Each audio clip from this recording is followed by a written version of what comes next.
வயலுக்கு போயிருக்காங்க. அவரு காலையிலே போயிட்டாங்க. இன்னைக்கு வயல்ல களை எடுக்கிறாங்கன்னு சொல்லிட்டு நீ 8 மணிக்கு இருந்து அப்பா எங்கன்னு கேக்குறியா? அம்மா இன்னைக்கு சண்டே தானே, இன்னைக்கு சண்டே ஸ்பெஷல் என்னம்மா?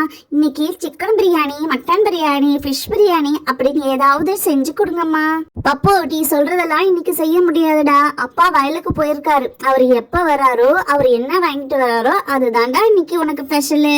அம்மா அப்பா வராரு வேக வேகமா வராரு. கையில ஏதோ கூடையில நிறைய வாங்கிட்டு வராருன்னு நினைக்கிறேன். ஐ அப்பா என்ன வாங்கிட்டு வராரு தெரியலையே.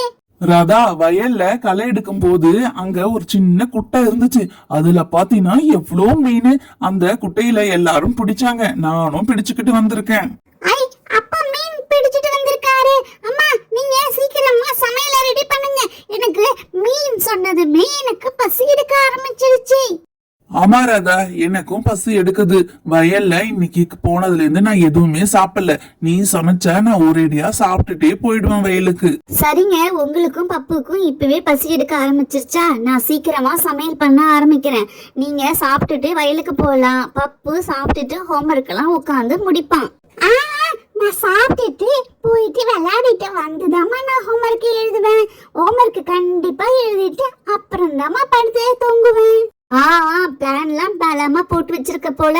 சாப்பிட்டுட்டு போய் விளையாடிட்டு வந்து ஹோம்ஒர்க்கை முடிச்சுட்டு தான் படுத்து தூங்கணும். இல்ல அம்மா உனக்கு அடி கொடுப்பேன்.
இந்த வீடியோ பிடிச்சிருந்தா பப்பு டைனி ஸ்டோரிக்கு லைக், ஷேர், சப்ஸ்கிரைப் பண்ணுங்க.